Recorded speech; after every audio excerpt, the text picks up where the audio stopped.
नमस्कार मित्रांनो, शेतकरी आणि टेक्नॉलॉजी आपल्या यूट्यूब चॅनलमध्ये स्वागत आहे. मित्रांनो, गोठ्यावरती गायी रिपीट होण्याचं सगळ्यात महत्त्वाचं कारण काय आहे मित्रांनो, की गायी हिटवर नसताना गायीला इंजेक्शन भरणं आणि 99% ज्या गायी रिपीट होतात ना मित्रांनो, म्हणजे पुन्हा पुन्हा माझा येतात ना मित्रांनो, त्याचं कारण म्हणजे डॉक्टर शेतकऱ्याला ह्या गोष्टी समजूनच देत नाहीत की गायी हिटवर आहे की नाही.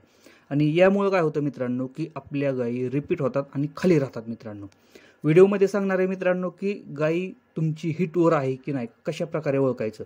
तर बऱ्याचशा टायमिंगला काय होतं मित्रांनो, की गायी हिटवर आल्यानंतर ओरडते किंवा सूट टाकते. आपल्याला हे सगळ्या शेतकऱ्यांना माहिती आहे. पण मित्रांनो, ज्या गायी सायलेंट हिटवर असतात किंवा ज्या गायी मुक्कामाज करतात, आपण शेतकरी म्हणतो की मुक्कामाज ह्या गायीचा.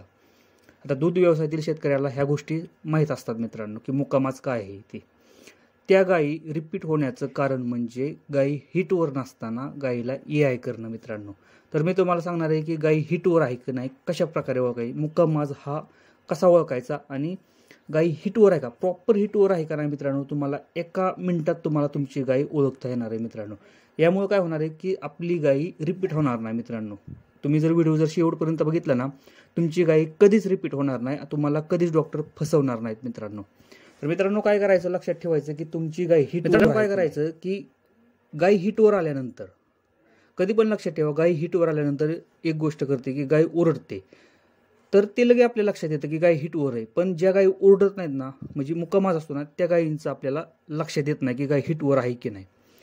मित्रांनो, एक लक्षात ठेवायचं, गाय हिटवर आल्यानंतर, मुक्कामाजामध्ये गाय हिटवर आल्यानंतर ज्या टायमिंगला गाय खाली बसते ना मित्रांनो, त्या टायमिंगला युटरस म्हणजे गर्भाशयातून काचसारखा पातळ पदार्थ बाहेर पडत असतो मित्रांनो. ही गोष्ट तुम्ही फक्त लक्षात ठेवायची. ज्या टायमिंगला, सकाळी बसू द्या, दुपारी बसू द्या, संध्याकाळी बसू द्या, रात्री बसू द्या, त्या टायमिंगला मित्रांनो युटरसमधून, गर्भाशयातून एक पातळ चिकट पदार्थ बाहेर पडतो. त्या टायमिंगला समजायचं की आपली गायी हिटवर आहे मित्रांनो. असं नाही की सकाळी तुमची गाय बसली आणि संध्याकाळी बसली नाही, असं होतच नाही मित्रांनो. असं जर होत असेल ना, तर आपली गाय हिटवर नसते मित्रांनो. त्याला हार्मोनल चेंजेस म्हणतात मित्रांनो. ज्या टायमिंगला हार्मोन्स चेंज होत असतात ना, त्या टायमिंगला असा सूट बाहेर पडत असतो आणि त्या टायमिंगला आपल्याला वाटतं की गाय हिटवर आहे. मित्रांनो, ही गाय हिटवर नसते. ज्या टायमिंगला गाय बसते ना, त्या टायमिंगला गायीचा सूट हा बाहेर येत असतो. मग तुमची सकाळी बसू द्या किंवा संध्याकाळी, आणि दोन्ही टायमिंगला, 2-3 टायमिंगला बसते ना मित्रांनो, त्या टायमिंगला सूट हा बाहेर आलाच पाहिजे, तरच आपली गाय प्रॉपर हिटवर आहे असं समजायचं. पहिली गोष्ट की ओळखायचं कसं, गायी बसल्यानंतर सूट बाहेर येतो. सेकंड टायमिंगला मित्रांनो, ज्या टायमिंगला डॉक्टरांना तुम्ही बोलवता, शेण काढताना, ज्या टायमिंगला डॉक्टर शेण काढतात हात घालून, त्या टायमिंगला जर गायीच्या युटरसमधून जर सूट बाहेर नाही ना आला मित्रांनो, समजायचं गाय हिटवर नाही. गायी हिटवर असल्यानंतर मित्रांनो, शेण काढताना गायीच्या युटरसमधून सूट बाहेर पडत असतो काचेसारखा, त्या टायमिंगला समजायचं की आपली गायी प्रॉपर हिटवरती आहे मित्रांनो.